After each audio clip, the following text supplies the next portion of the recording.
O capitalismo, afinal de contas, faz sentido? Dona Rita Von Hunt com o ABC do Socialismo 2.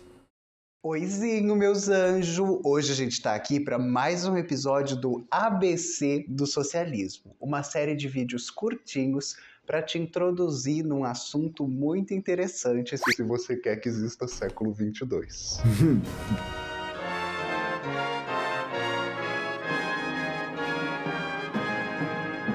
No primeiro vídeo dessa série, a gente discutiu um pouco como a própria imaginação dos sujeitos é condicionada por um sistema. E a gente tratou sobre Muito bom esse vídeo, aliás. Acaba o mundo, né? Como a ideia de o fim de um sistema resulta nas nossas imaginações na ideia do fim do mundo. No apocalipse. Fim do mundo, bem que o povo da igreja fala. Se você não assistiu, clica mais ou menos aqui, eu nunca sei onde é para assistir. No vídeo de hoje, eu vou começar falando sobre revolta com a injustiça. Então é assim, meu anjo, minha anja, olha em volta de você. Se a relação de injustiça da onde você vive te causa ódio, você já recebeu a carta de Hogwarts do socialismo. Se ao olhar ao seu redor, você vê que tem gente passando fome enquanto tem gente passeando de iate e essa conta não fecha, você vê que tem gente desesperada, trabalhando que nem uma condenada, fazendo 3 turnos para conseguir pagar aluguel e comer, então você já entendeu que esse modelo econômico não deu muito certo. É que talvez dentro de você ainda pense: ele não deu muito certo, mas tem como dar. Ah lá, o exemplo dos países do norte, meu anjo, isso não existe, tá? Deixa eu só Perfeito. uma coisa. O método de crítica ao capitalismo que o Marx está organizando se chama materialismo histórico dialético, porque os resultados do aqui e do agora são resultantes de processos históricos. Então, tá tudo bem no norte europeu, mas quantas colônias eles tiveram? Mas qual é o papel que eles desempenharam nas guerras? Mas como que a Suíça abrigou dinheiro de nazista? Mas o que a Bélgica fez com o Congo? E aí a gente, descobre por que tem uns lugares que estão tão bem. A coisa é que o entorno desses lugares costuma estar bem mal, né? Olha para a Austrália e olha para o resto da Oceania. E um dos pontos que a gente tratou muito no vídeo passado, mas vai ainda tratar um pouquinho nesse, é essa ideia de que a gente criou um sistema, de que a gente recebeu. Não, o Gui comunica bem demais. É uma parada absurda. É uma parada absurda, pô. O canal é muito bom. Muito, muito bom. Não tem jeito. Um sistema, nasceu num sistema que vai degradando a natureza para produzir riqueza para alguns poucos setores. Então aqui, por exemplo, agora no Brasil, a gente está vendo uma corrida de mineração. E as Big Techs que dependem dessa extração de minérios e metais da periferia do capital. Pikachu impressionado. Você quer dizer para mim que as empresas internacionais que também têm ações na Vale, que também se utilizam desses recursos, ganham dinheiro com a devastação brasileira? Os carros elétricos vão precisar de bateria de lítio. E aonde que estão as fontes de lítio? Na Bolívia. E aonde que estão os interesses dos Estados Unidos de invadir? Na Bolívia. As Big Tech aqui no Brasil vão lutar contra a regulação do sistema, porque o sistema do jeito que tá gera muito dinheiro para elas, porque a extrema-direita usa as redes para difundir nazifascismo e discurso de ódio. Se tiver que regular, não vai ter dinheiro da extrema-direita, não vai ter manipulação. Imagina um bebê biologicamente filho da Rita e do professor Felipe Leão, tio do Silvio Almeida. Quê? Tio é o Silvio? Tá bom, legal. Entendi, legal. De eleição. E aí eu dei esses 2 exemplos para a gente entender como um momento histórico, de extração de valor do capital, ele resulta sempre em 2 coisas. Um modo infraestrutural, então como a gente produz riqueza, no caso mineração, e um modo superestrutural, como a gente justifica o que está acontecendo.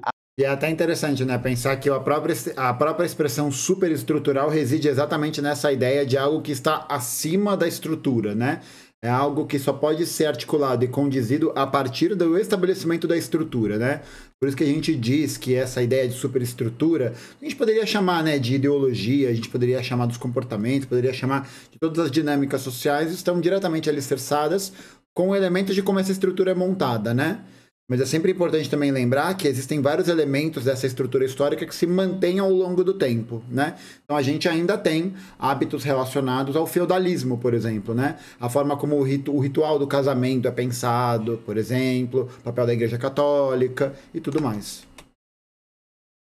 A PL da fake news não chama PL da fake news. Na boca da extrema-direita vai chamar PL da censura. O Google vai colocar linkzinho falando que vai acabar a internet. O Telegram vai lançar mensagem falando que vai acabar a internet.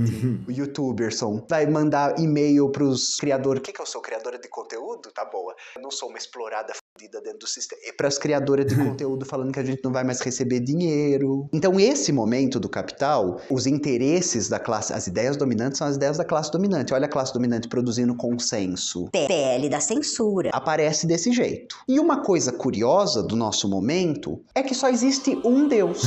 Ele é o mercado. Não sei se você sabe disso, mas tem uma coisinha que eu conto pra molecada e ela adora na sala de aula, que é assim: o líder religioso, ele sempre se veste, ele tá sempre fantasiado do máximo que a imaginação daquele povo consegue ter. Um papa se veste de rei. E um pastor evangélico se veste do quê? De Empresário. Olha só. Tem um texto muito bom do Walter Benjamin chamado Capitalismo como Religião. É um texto em que ele vai abordar exatamente a questão de que o capitalismo é uma religião, de que ele tem um mecanismo de operação ideológico, de operação de pensamento, baseado na religiosidade, uma religião sem dogma, porque você não tem nenhum tipo de barreira para poder alcançar esse sucesso, ou esse lugar do culto, né? É um texto bom pra caralho, bom pra caralho. 1,5 página só, 1,5 página e blau.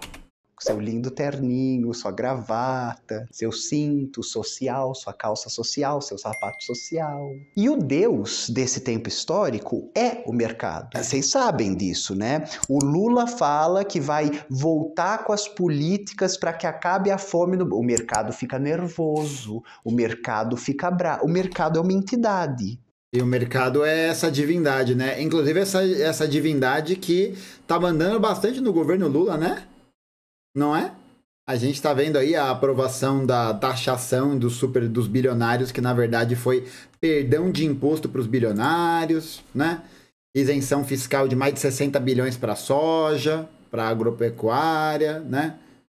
Para o agrobusiness. Legal, pô, bem legal, né? O Haddad lambendo o sapato dos Faria Limers.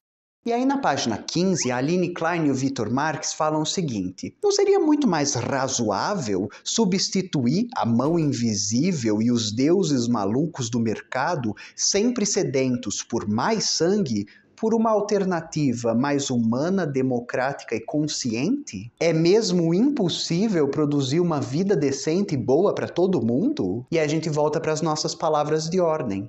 É aquela coisa, né?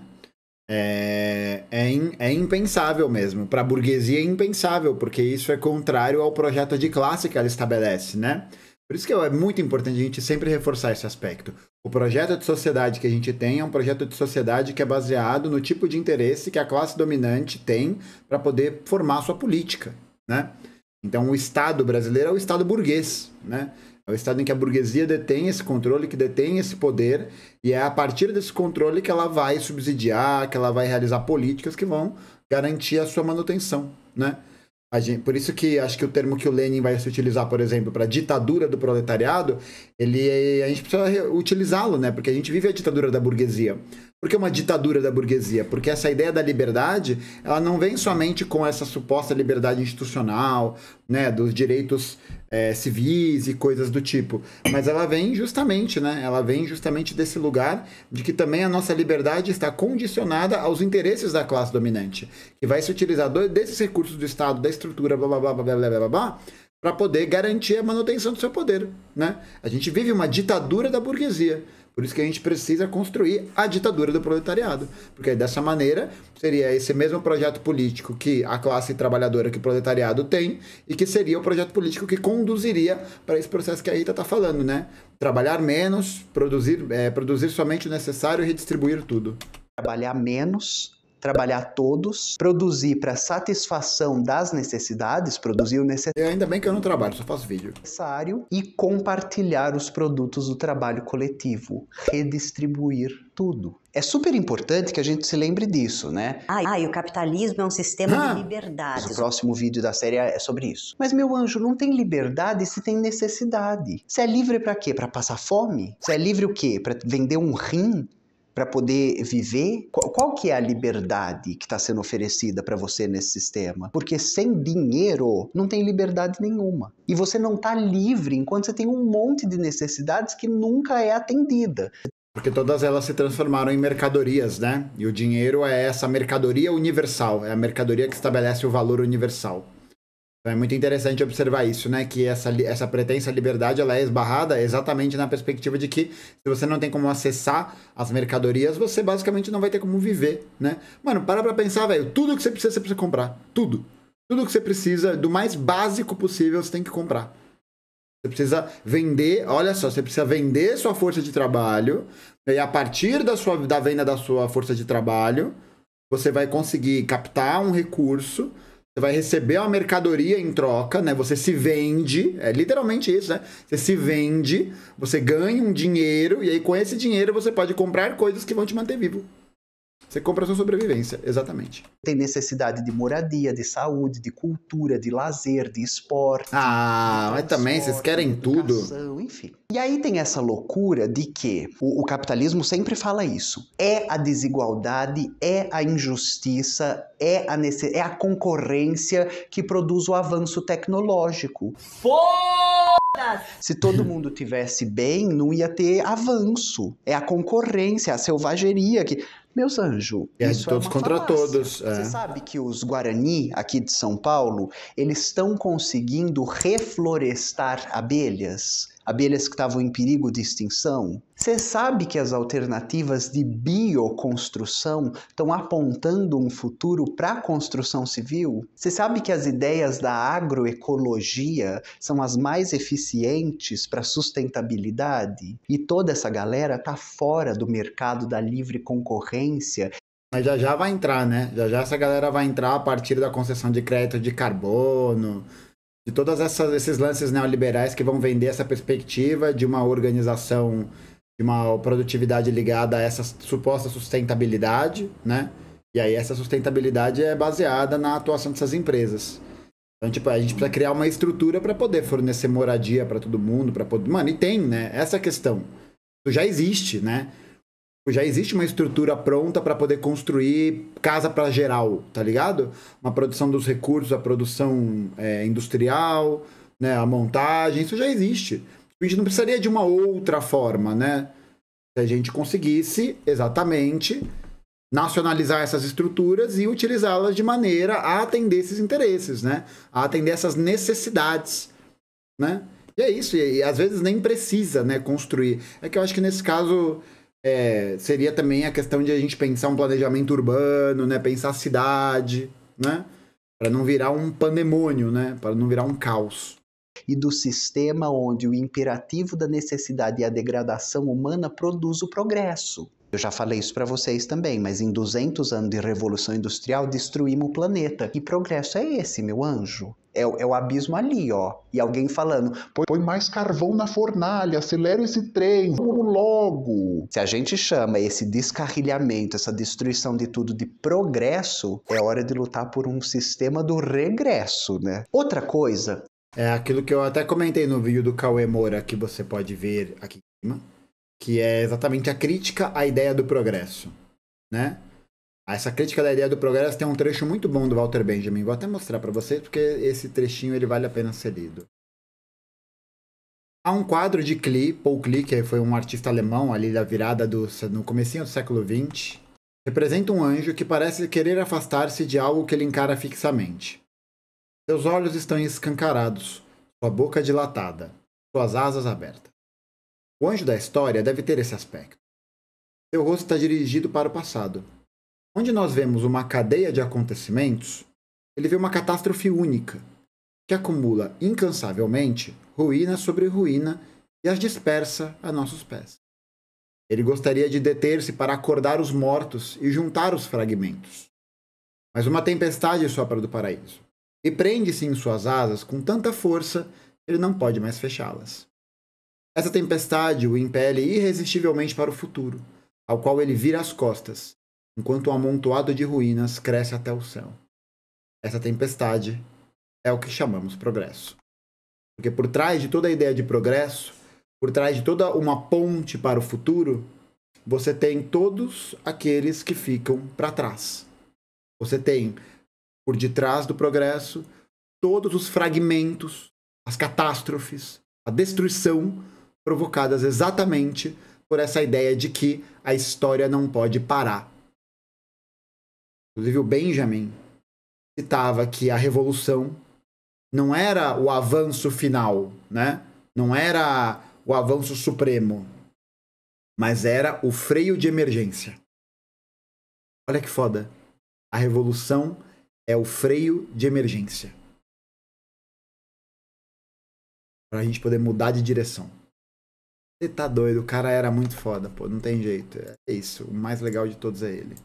É que é impossível pensar que é um sistema dedicado ao progresso, porque o tanto de crianças de comunidade carente, ribeirinha, de favela, que é assassinada, que morre, que não tem alimentação digna na primeira infância, não desenvolve as faculdades mentais como poderia.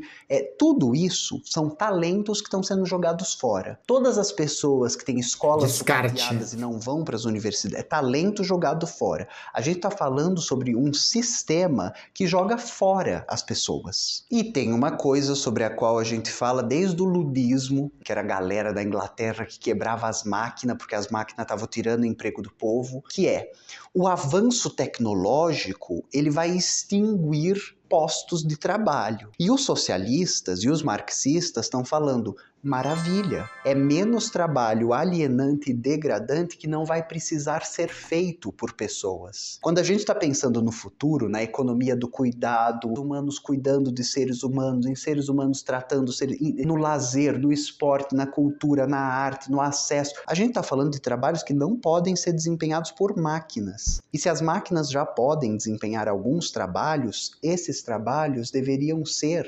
extinguidos e o fruto deles, desempenhados pelas máquinas, socializados para toda uma sociedade. E aí é engraçado, porque a galera adora ver essas histórias de ficção científica que fala que as máquinas vão se rebelar e fazer uma revolução, porque elas são exploradas. É isso. Você tem como não torcer pro Exterminador do Futuro? Quando você pensa nisso? Tem como torcer? Tem como não torcer pro Exterminador do Futuro? Tem? Tem. E se você me acompanha há mais tempo, você sabe que eu costumo sempre colocar os verbos no plural. Nós temos que, nós pensamos que. E eu falo isso em parte porque não existe socialismo de uma pessoa só. Socialismo não é um modelo de identificação. Eu não posso pensar, sou socialista porque me identifico com... O socialismo, ele é uma forma de trabalho, num sentido para a alteração de um sistema. Sobre isso, eu separei um parágrafo para... É uma forma de trabalho e eu acho que é, sobretudo, um processo de produção de uma certa identificação com uma consciência de classe, né? É o avanço da consciência de classe que permite ver que essa reorganização da vida política significa também a necessidade da reorganização da vida no trabalho. A gente lê juntas na página 17. Ser socialista não é algo que se possa fazer sozinho. O motivo é simples. Não se trata de uma preferência estética, de um estilo de vida ou das ideias que qualquer um pode ter individualmente na sua cabeça. Ser socialista é participar da construção de possibilidades de ação em comum. É estar engajado na composição de uma agência coletiva. Se o socialismo... Papo um pouco reformista, pra ser bem sincero, desse trechinho aí. Porque não é uma agência coletiva, né? Porque fica uma parada meio abstrata, um negócio meio tilelê, sabe? Ah, agência coletiva, todos juntos, né? Não, tipo, que a gente precisa definir que a construção do socialismo é um projeto ligado ao proletariado, é uma ação de organização, é uma ação de destituição dos poderes hegemônicos, né? Não só de uma agência coletiva que vai pensar o bem para todos, né? Não gosto tanto dessa ideia, eu gosto de uma abordagem um pouco mais hard, um pouquinho mais forte, assim. Acho que é isso. Pra gente não cair no lance do ninguém solta a mão de ninguém, né? Essa agência meio... lugar nenhum, né? É o projeto político da classe trabalhadora, os socialistas são aqueles que estão ativamente envolvidos na construção de poder por parte dos oprimidos e explorados. Por que a gente... Mas essa construção de poder se dá não só por essa organização, por esse processo de reconhecimento, né, por essa coletividade um pouco abstrata, mas a partir da construção das condições revolucionárias, né? Constrói canais de propaganda e divulgação. Por que a gente oferece de forma gratuita as armas da crítica? Por que a gente disputa o campo das ideias? Por que a gente questiona as ideias dominantes? Porque a gente faz isso em coletivo para que mais pessoas possam se instrumentalizar para essa luta. É a disputa pela hegemonia, né? É a disputa pela hegemonia das ideias, é isso. É a construção da hegemonia política, é a transformação da ideia revolucionária do proletariado, né, das ideias e necessidades revolucionárias do proletariado, e a sua transformação em literatura comum, né, em literatura popularizada. E quando eu digo se coletivizar para essa luta, eu não preciso te convencer dela. Lembra que eu comecei o vídeo falando, olha em volta, tá tudo uma desgraça? Você acha simplesmente perfeito. Tá tudo. Então, talvez o remédio não seja ajoelhar no milho e pedir para um Deus punitivo e castigador matar as pessoas mazinhas. Talvez seja entender como o mundo é processo e produto das nossas construções e o que a gente pode fazer para alterá-lo. Os socialistas não precisam convencer um povo a se rebelar. A luta e a resistência já são um fato e uma resposta espontânea frente à injustiça e à exploração. O que os socialistas precisam fazer é afirmar que o povo tem razão em se revoltar. E a partir daí, ajudar de todas as formas possíveis a converter a insatisfação privada em digna raiva coletiva. Lutar pelo piso da enfermagem, estar ao lado dos petroleiros e petroleiras na sua greve, entender a terceirização dos trabalhadores de universidade, lutar ao lado dos trabalhadores metalúrgicos. Essas são todas pautas econômicas, né? Essas são todas pautas que, de alguma maneira, não investigam a fundo a questão política da coisa, né? Que é o caráter de Estado burguês. Por isso que a gente pode dizer que é tipo uma pegada um pouco reformista mesmo. Ser socialista é estar ao lado da classe trabalhadora na sua revolta e advogar que quem não está revoltado, do lado certo não está. E aí tem essa coisa curiosa que é assim, o socialista nunca está satisfeito. A demanda da esquerda radical é sempre pelo impossível. A gente fica contente com reformas? Claro. A gente acha que os salários têm que melhorar? Óbvio. A gente gostaria que não tivéssemos arcabouço fiscal, mas a revogação do teto de gastos da PEC da morte, sem sombra de dúvidas. Mas mesmo quando o governo... E o pior é essa parte, né? A gente nem vai ter isso. É um governo dito progressista, a gente continua fazendo oposição. Porque o nosso objetivo é a superação de um sistema de exploração. É a ideia de deixar para trás a forma como fazemos as coisas. Ou melhor, deixar para trás a forma como aqueles que exploram quem fazem as coisas exploram eles. Não basta lutar contra o bolsonarismo, que segue vivo mesmo após a derrota do Bolsonaro. É necessário lutar contra o sistema que produziu o Bolsonaro e que fez com que o bolsonarismo fosse uma alternativa para a classe trabalhadora. Contra a máquina de mentiras que num povo ultra carente de escolarização, de educação, acredita em fake news. A gente vai encerrar assim. Acho que a crença da fake news está também num outro lugar sobre como essa verdade vai sendo produzida coletivamente de acordo com essas condições, né? A ideia deste livro e dessa série de vídeos é simples. Desfazer mitos, desmentir a propaganda dos patrões e apresentar de forma curta e acessível uma ideia que vem alimentando a esperança de milhões de trabalhadores e trabalhadoras há gerações. Mais do que isso, é um convite à ação. A hora urge, o momento é de pensar grande, sonhar alto e arrancar poesia do futuro. Eu sigo aqui nessa série com vocês. Muito bom Vai ter final. mais vídeos sobre, a gente também tem outros vídeos sobre. Mas aí, né, é aquela coisa.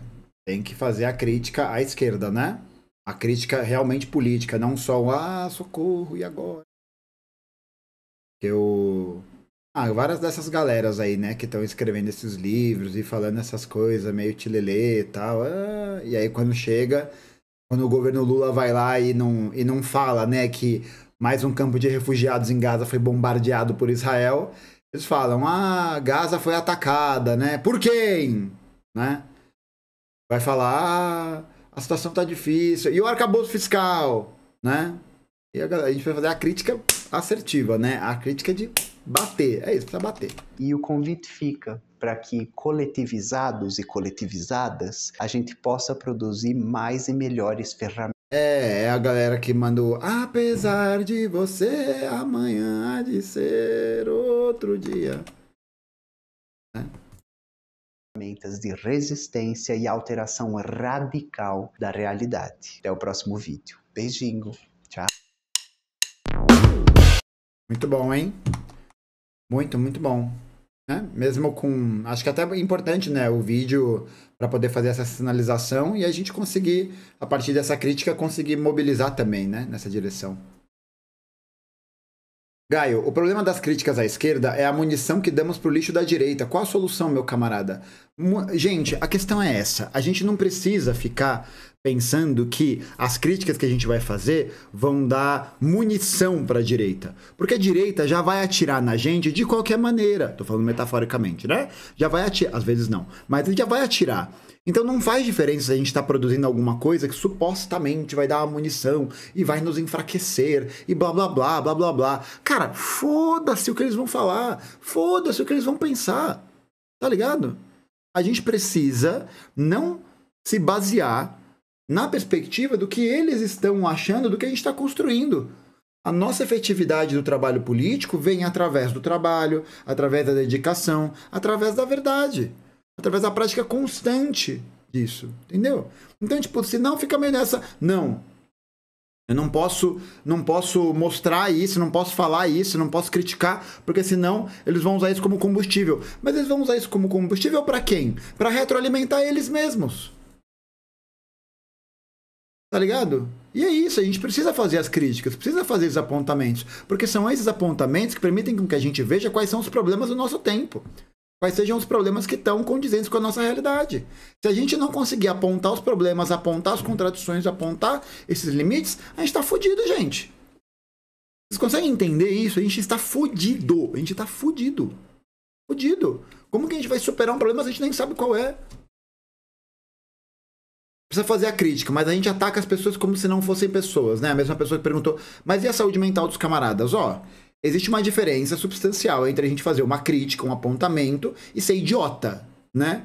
Aqui eu tô me referindo, é claro, à crítica, não tô me referindo ao idiota que vai lá no Twitter, que vai lá na rede social, ficar comentando um monte de abóbora.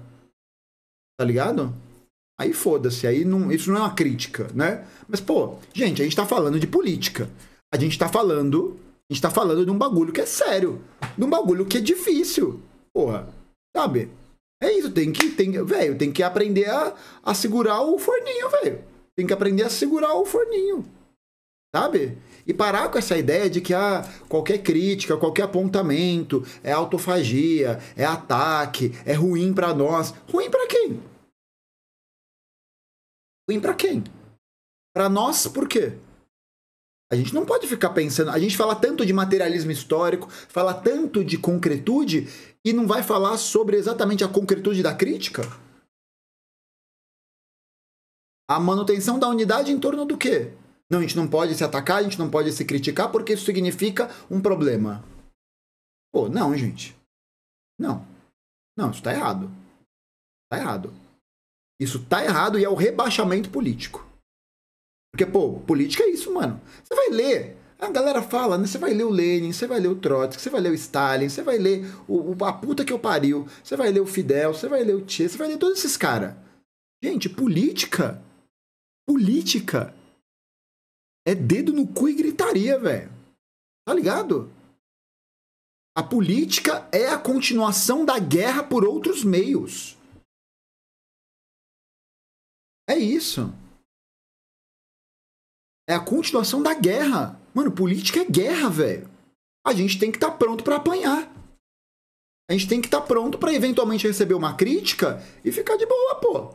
Não dá pra toda vez que a gente recebe uma crítica, recebe um apontamento, recebe uma polêmica, alguma coisa, ficar, não me critica, não, socorro. Não, pô. Não. Isso é contraproducente. Isso é contraproducente. Não adianta. Não dá. Tá ligado?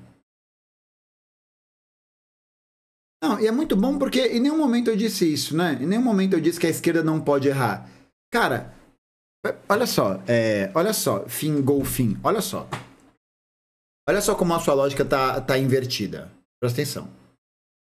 Se eu digo que as críticas não podem ser feitas com firmeza, com honestidade, e eu tô falando de crítica, tô falando de polêmica de verdade, né? Não tô falando, chega lá um perfil de Twitter com um bonequinho de anime na foto, xingando pra caralho, chamando não sei quem de trotskista, não sei quem de stalinista, não sei quem de...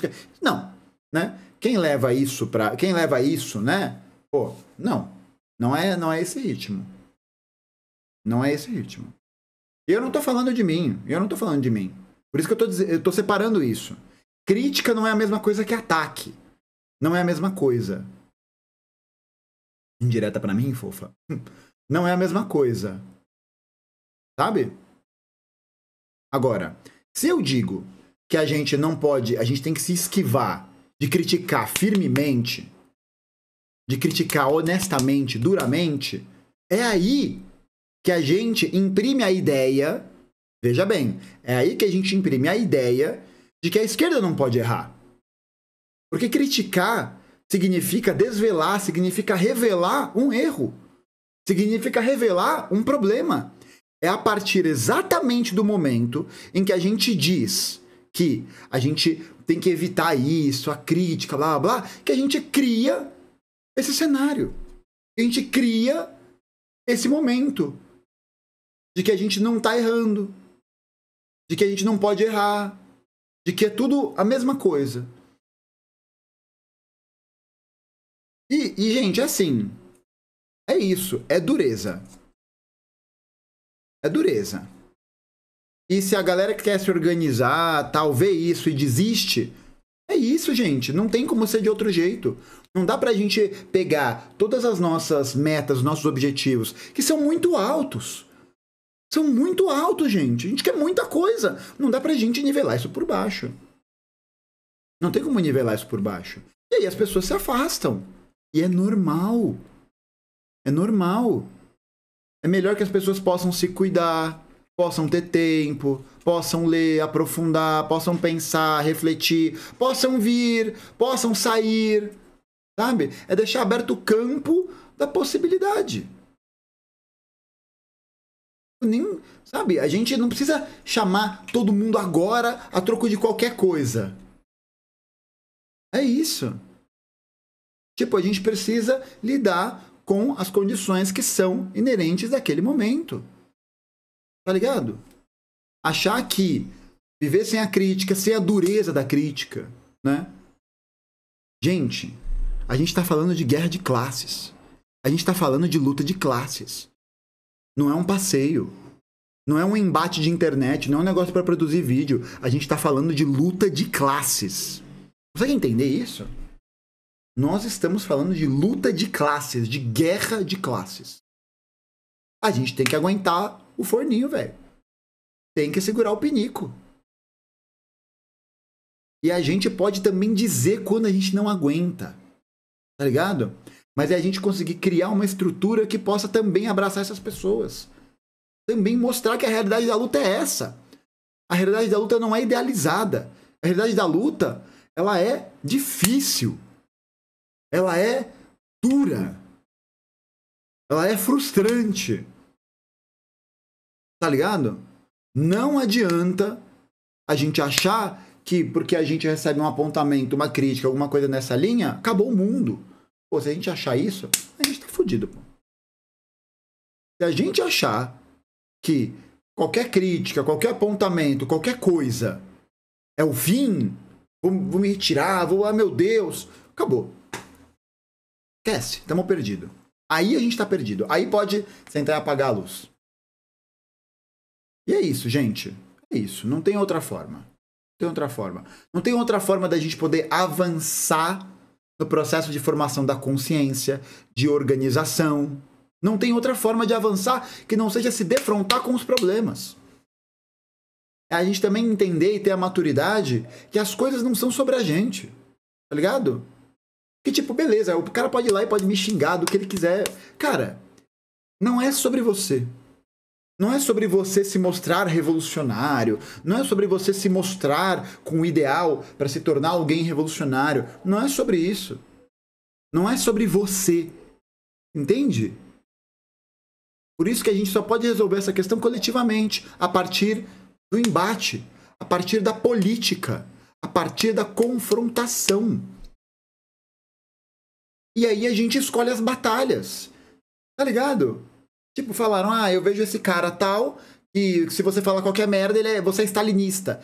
Então acabou a discussão. Não tem que disputar a hegemonia nesse lugar. Tá ligado? E não é pra convencer ele. Tipo, não é pra convencer a outra pessoa. Sabe por quê? Que nem falaram aí no chat. A prática é o critério da verdade. Quando a gente publiciza a polêmica, publiciza as questões, publiciza todos esses embates, o que a gente está fazendo é dando arcabouço, dando material para que as pessoas que acompanham o trabalho possam tirar suas conclusões, possam perceber qual que é o movimento político, possam perceber qual que é a nuance que está permeando aquela discussão. É ir para cima. Ah, não gostei. Foda-se que não gostou. Não interessa. Imagina, vou ficar preocupado com o que a pessoa tá pensando, se ela vai achar que eu sou um merda, se ela vai achar que eu sou chato, que eu sou stalinista. Foda-se. Foda-se. Quero que a discussão, quero que o embate, quero que esse amadurecimento seja recebido, seja lido pelos membros da classe. Que a gente possa acessar esses materiais para poder avançar. Senão a gente vai ficar batendo palma pra gente. Que legal! Não vamos criticar ninguém. Vamos ficar levando pro pessoal. Que bacana! Parabéns! Oh, que legal! Não é playground não, caralho! Não é brincadeira não, mano. O bagulho é sério. Sabe? Sabe? A gente faz graça aqui, tá fazendo e tal, mas é um trabalho político.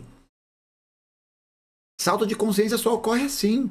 Imagina, você pega para ler O que Fazer, você pega para ler Quem São os Amigos do Povo, você pega para ler Centralismo Democrático de Lenin, você pega para ler essas coisas, o Lenin tá batendo nos caras, velho. Tá fazendo a crítica honesta, firme, sincera. Porra, a gente tá falando de luta de classe, gente.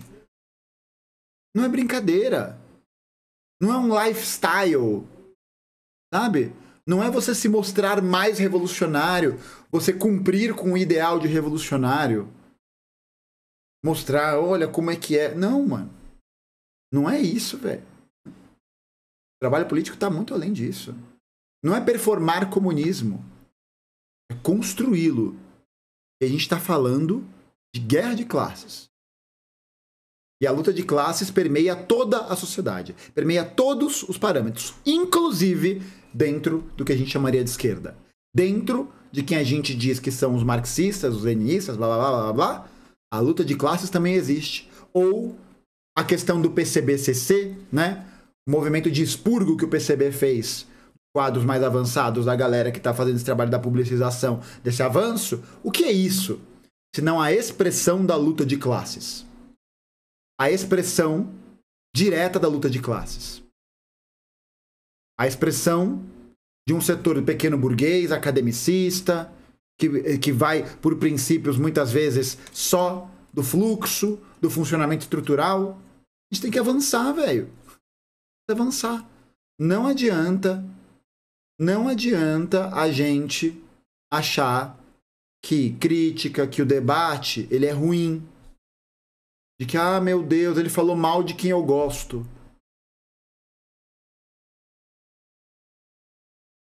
Foda-se. Sabe? Se a pessoa levou pro coração, foda-se. Entendeu? A gente, enquanto comunista, tem que ter essa dureza. Hay que endurecer, pero sin perder la ternura jamás. Isso é duro mesmo. Senão a gente tá fodido, velho. Não é pra idolatrar ninguém. É isso, é criticar e foda-se, velho. E aprender com isso. E mobilizar nessa direção. A gente tá fodido, pô. Senão a gente pode, aí a gente apaga a luz. A gente pode apagar a luz. Aí pode apagar a luz. E acabou mesmo.